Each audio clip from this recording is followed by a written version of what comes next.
معاویہ کا بیٹا تھا، سفیان کا پوتا تھا۔ توجہ فرمائیے تھوڑی سی۔ حسین کی جنگ بے حیائی کے خلاف جنگ تھی، تائید کریں۔ حسین کی جنگ اوریانی کے خلاف جنگ تھی۔ حسین کی جنگ اسلام سے بغاوت کے خلاف جنگ تھی۔ حسین کی جنگ اپنے نانے کے دین کے خلاف ہر چیز کے ساتھ جنگ تھی۔ ایسے ہی تھا، کوئی ذاتیات نہیں تھی۔ اگر حسین کی جنگ یہ جنگ تھی تو ہم حسین کے وارث ہیں۔ حل میں ناصر ہے۔ اس نصرت سے کیا مراد دی تھی میرے مولا نے؟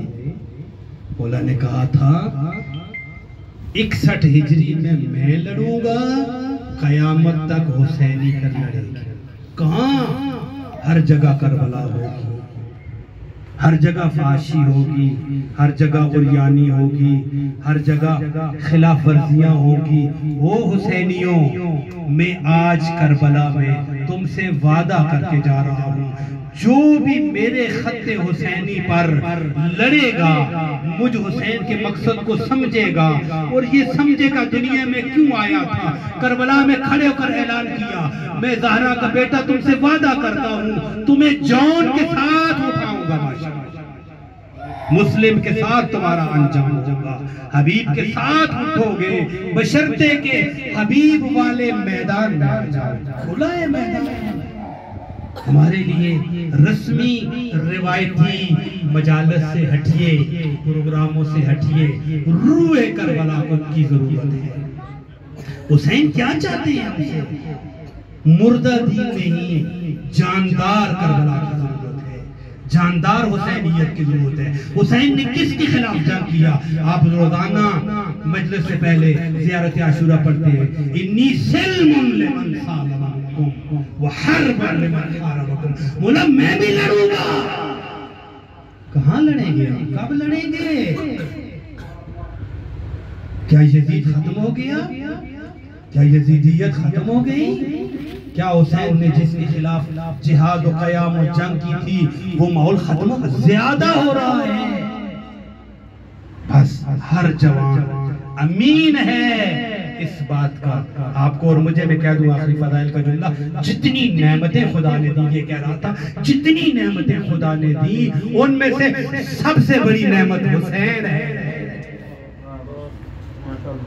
سب سے بڑی نعمت عظمیٰ کہا، انت من نعم، دعائے لطفہ کا جملہ، انت من نعم لا تضاہا، ہے امام زمان، آپ اللہ کی وہ نعمت ہے جس کا بدل اور مثال کوئی نہیں ہے۔ بے مثال نعمت ہے امام زمان۔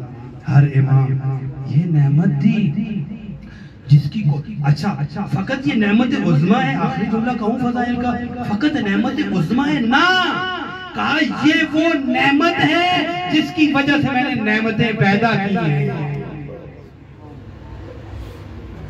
ان کی وجہ سے توجہ فرما رہے ہیں نا، نعمتیں پیدا کی ہیں۔ کیا ہوا نعمتیں پیدا کی ہیں؟ کہا میں ہر نعمت کا شکر مانگتا ہوں، تو بتاؤ حسین کا کتنا شکر ہوگا جس کی وجہ سے نعمتیں پیدا کی ہیں۔ بس شکر یہی ہے حسین کا، خط حسین پہ آ جائیے، اپنے وظائف، اپنی ڈیوٹیز، اپنی مسئولیت کو ہر شخص سنبھالے اور انجام دے۔ ایک صلوات پڑھنے والا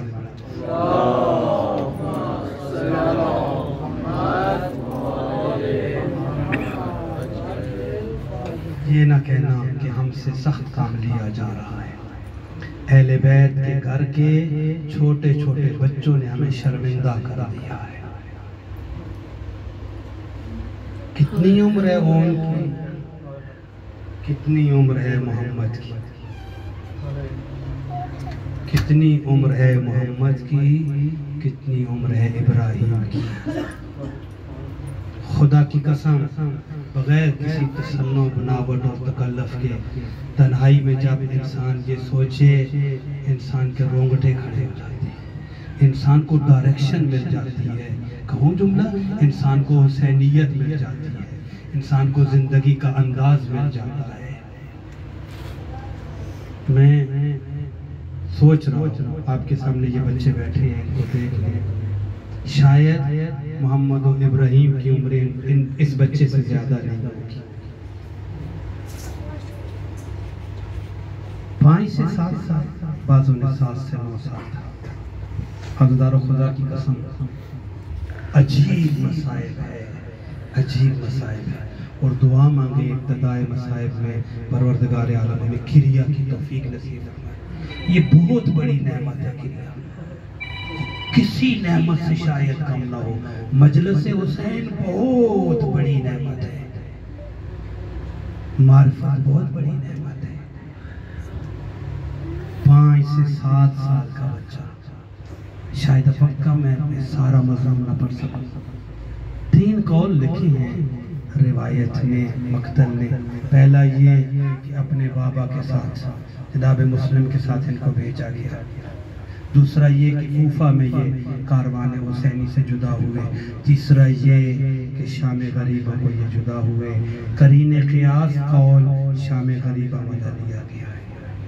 شام غریبہ کو یہ 2 بچے، جناب مسلم کی 5 سے 6 تک اولاد لکھی ہے مقاتل نے، اور 2 بچے اور بھی جناب مسلم کے کربلا میں شہید ہوئے ہیں۔ بعضوں نے 3 لکھی، 2 بیٹیاں عاتقہ اور حمیدہ لکھی ہیں۔ ہم محمد اور ابراہیم کی بات کر رہے ہیں۔ عزیزانو، جہاں سے بھی جدا ہوئے ہوں، جس بھی جگہ سے قافلے سے جدا ہوئے ہوں، بہرحال محمد و ابراہیم تنہا ہو گئے، جدا ہو گئے۔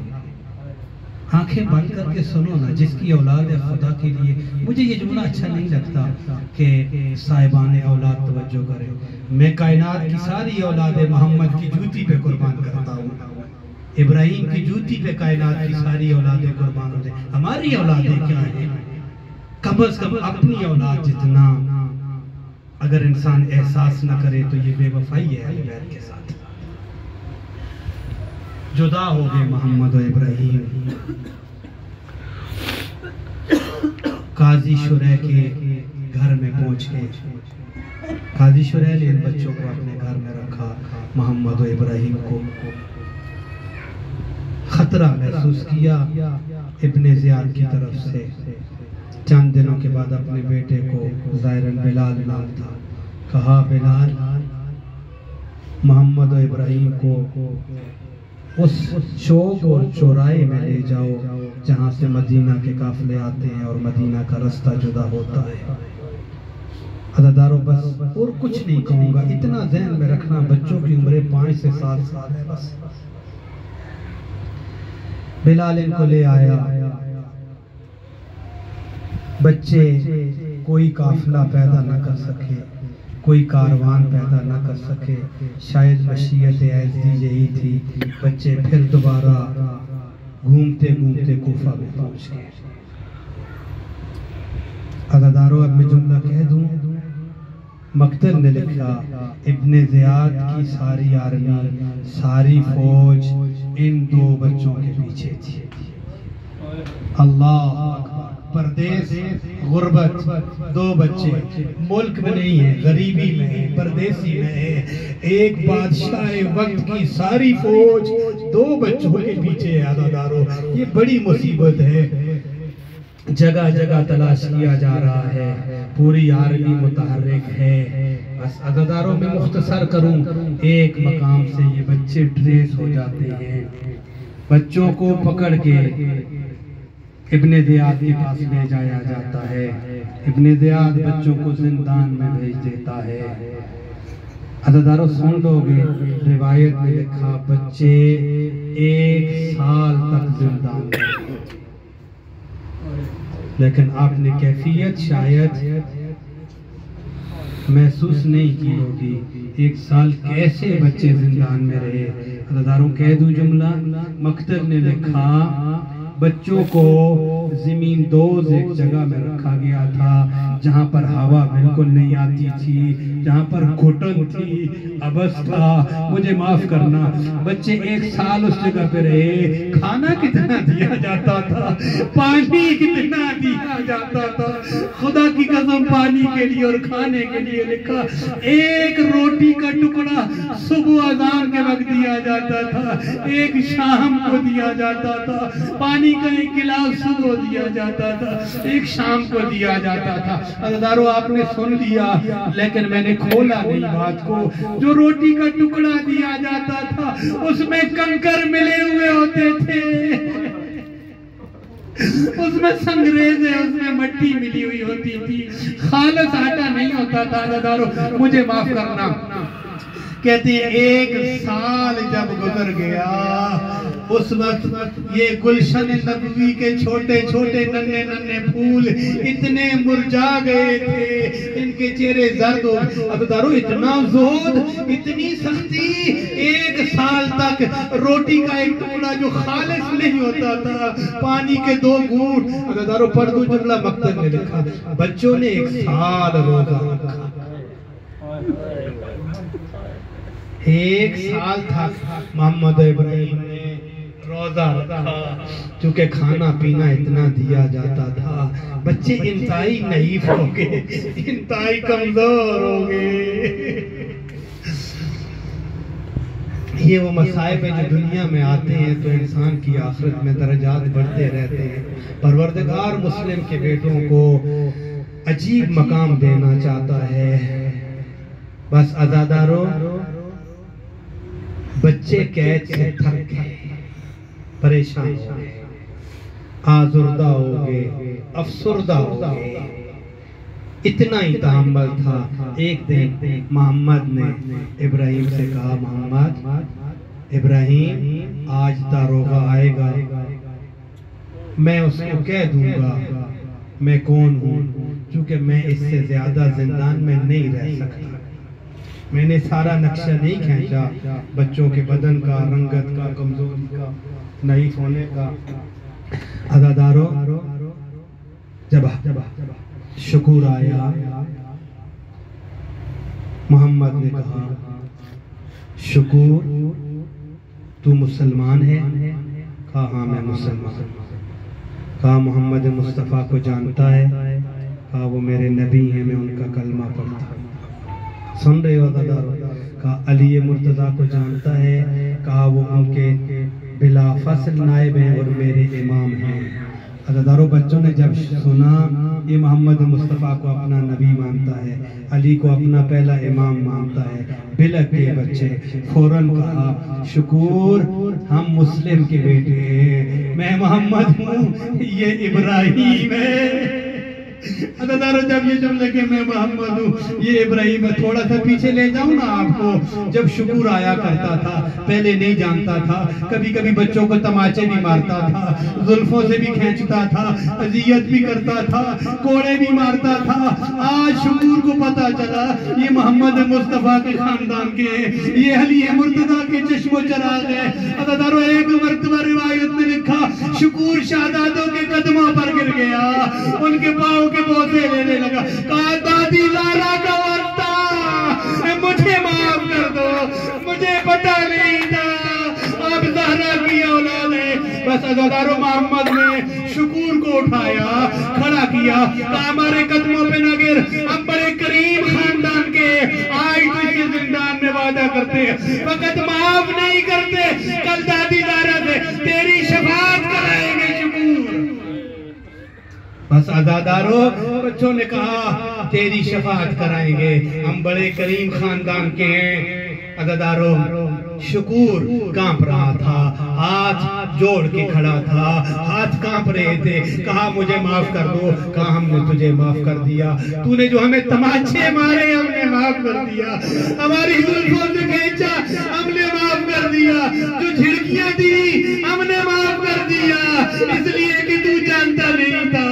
بس عزادارو شکور کو اپنے کردار پہ شرمندگی ہوئی، پروردگارا ہمیں بھی اپنے کرداروں پہ شرمندگی ان معصوم بچوں کا صدقہ عطا فرما۔ بس شکور نے کیا کیا، دروازہ کھول دیا زندان کا، بچوں کو کہا جاؤ تم آزاد ہو، جہاں دل کرتا ہے چلے جاؤ۔ آزادارو دعا کرو، محمد و ابراہیم زندان سے آزاد ہوئے، دعا کرو کہ مدینے کا رستہ تلاش کر لے۔ چھوٹے چھوٹے بچے، 5 سال کا بچہ، 7 سال کا بچہ، زندان سے آزاد ہونے کے بعد بچے جب باہر نکلے رات کو گھومتے رہے، عزادارو کہاں مدینے کا رستہ ملنا تھا۔ بس بچے چلتے چلتے ایک دروازے پہ پہنچ گئے، دکل بات کیا، ایک بڑھیا نکلی، پہلا جملہ اس نے کہا اگر میں بھولتی نہیں تو مجھے مصطفیٰ کے گھر کے چشم و چراغ لگتے ہو، تمہارے نقشے ہاشمیوں جیسے ہیں، تم سے ہاشمیوں جیسی خوشبو آ رہی ہے، لیکن بہت کمزور ہو چکے ہو، بہت نحیف ہو چکے ہو۔ اماں 1 سال ہم نے قید مشقت گزاری ہے، ہمیں کھانا نہیں ملتا تھا، ہمیں پانی نہیں ملتا تھا۔ بس عزادارو بڑھیا اپنے گھر میں لے گئی، اپنے گھر میں لے گئی، کہا بچوں تمہاری توازو کرتی ہوں، تمہاری مہمان نوازی کرتی ہوں۔ پوچھا کون ہو، بتایا جس کو بتاتے ہیں ڈرتے ہیں نہیں بتا سکتے کسی کو، تو مومنہ نظر آتی ہے، کہا ہم مسلم کے بیٹے ہیں، یہ محمد ہے میں ابراہیم ہوں۔ عزادارو دونوں کو لے گئی، اپنے گھر میں بستر بنا کے دیا، کھانا پیش کیا، روایت میں لکھا دودھ اور خرما اور کھجور پیش کیے۔ بچوں نے کہا آج سال میں پہلی مرتبہ ہم خالص غذا کھا رہے ہیں، میں کائنات قربان کروں مسلم کے بیٹوں کی غربت پہ، سال میں پہلی مرتبہ دودھ نصیب ہوا، سال میں پہلی مرتبہ کھجوریں نصیب ہوئی۔ عزادارو کھائیں، اللہ کا شکر ادا کیا، بچوں کو بستر بنا کے دے دیا گیا، اپنے بستروں پہ آگئے۔ رات کا ایک پہر تھا، حارث ملعون ان بچوں کا تلاش کرتے ہوئے تھک ہار کر اپنے گھر پہنچا، اپنی خانم کو کہا مجھے کھانا دے دو، بس مختصر کرتا ہوں۔ اس بے غیرت نے کھانا کھایا، روایت میں لکھا وہ شراب کے نشے میں تھا۔ اسی اثناء میں جس طرح بھی ہوا بچوں کی آواز اس ملعون کے کانوں تک پہنچی، اپنی جگہ سے اٹھا، اپنی ساس کو پوچھا یہ کس کے بچے ہیں؟ اس نے کہا محلے داروں کے بچے ہوں گے، پڑوسیوں کے بچے ہوں گے۔ عزادارو بس مجھے معاف کرنا، بڑا اس گھر کی طرف جس کو مومنہ نے تالا لگایا ہوا تھا، اس کمرے کی طرف۔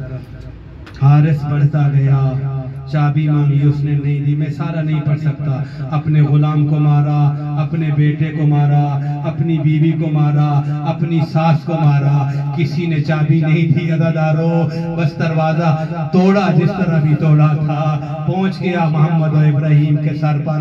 عزادارو مجھے معاف کرنا، روایت نے لکھا بچے ایک دوسرے کے گلے میں بہائیں ڈال کر سوئے ہوئے تھے، محمد ابراہیم کو بوسے دے رہا تھا، ابراہیم محمد کو بوسے دے رہا تھا، اور بچے کہہ رہے تھے بھائی آج پہلی مرتبہ ہمیں نرم بستر ملا ہے۔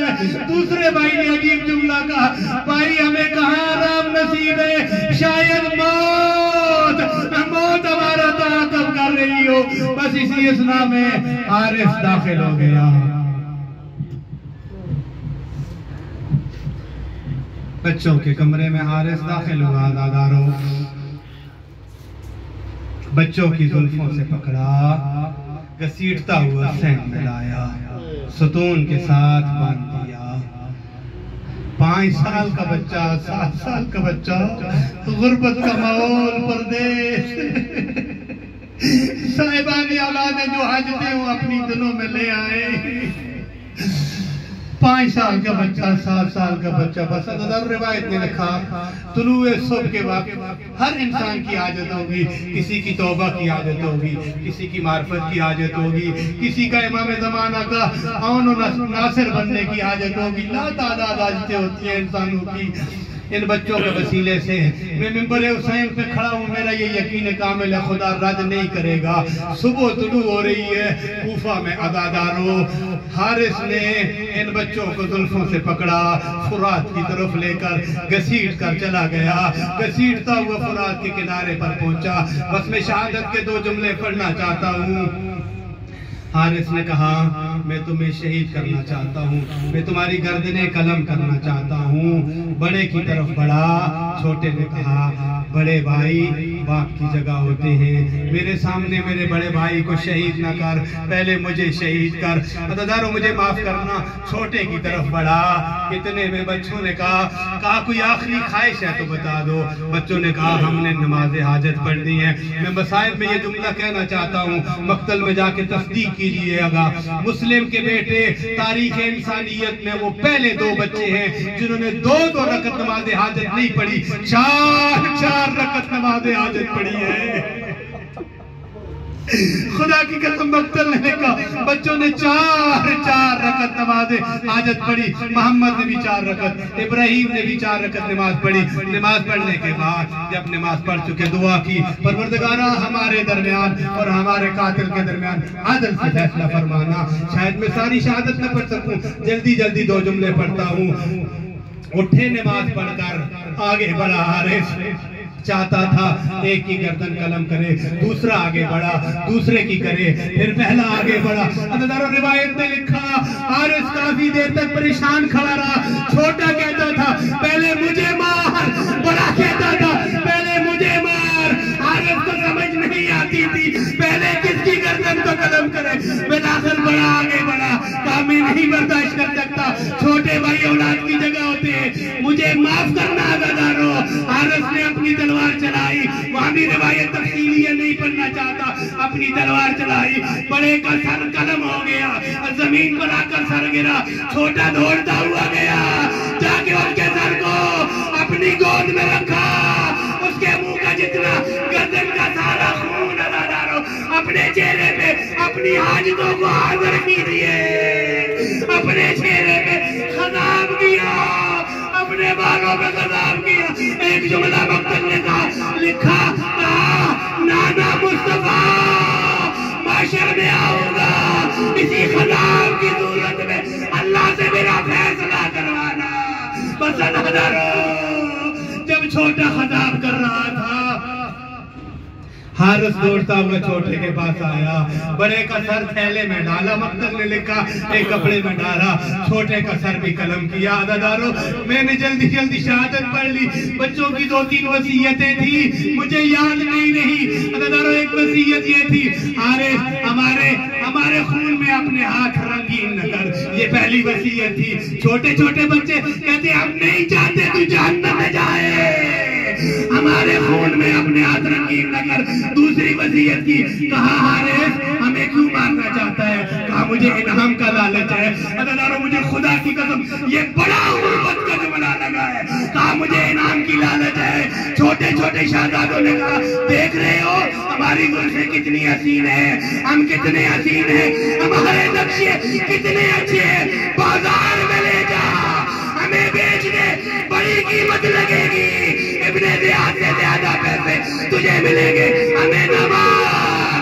اے زہرا کی اولاد ہو، مسلم کے بچے ہو، کہیں ہمیں بیچ دے، ہم حسین ہیں، ہماری ظلمیں، میں کائنات قربان کروں تمہاری غربت میں، او مسلم کے دبلان۔ بس عزاداروں کا ہمیں بازار میں لے جا، بازار میں نہیں لے کے جاتا ہوں۔ ایک جملہ اور کہا تیری اولاد نہیں ہے، صاحب اولاد نہیں ہے، صاحب اولاد نہیں ہے، تیری اولاد نہیں ہے۔ میری عمر 22 سال ہے، میرے بھائی کی عمر 7 سال ہے، ہم چھوٹے ہیں، کیا تیری اپنی اولاد؟ تجھے ہماری کم سنی پہ رحم نہیں آتا، ترس نہیں آتا، ہم بہت چھوٹے پردیس میں، کہا مجھے ترس نہیں آتا۔ بس عزاداروں میں زیادہ نہیں پڑھنا چاہتا ہوں، سر قلم کر چکا، تھیلے میں ڈالے، ابن زیاد کی طرف دربار میں پہنچا، بس میں نے پڑھ لیا جو پڑھنا تھا، مجھے معاف کرنا۔ روایت میں لکھا ابن زیاد کے سامنے جب پہنچا، ابن زیاد نے جب اس تھیلے کو دیکھا جس سے خون بہہ رہا تھا، ابن زیاد نے کہا کھولو اس میں کیا ہے؟ کہا مسلم کے بیٹوں کے سر لایا ہوں۔ عزیزارو خدا کے لیے میں منت کروں گا، محسوس کرو اس منظر کو آنکھیں بند کر کے۔ ابن زیاد جیسا شقی القلب انسان، اتنا ظالم انسان، اتنا درندہ انسان، خدا کے لیے منت کر رہا ہوں اس بات کو محسوس کیجئے، اس کیجئے اس بات کو، لمس کیجئے اس مصیبت کو۔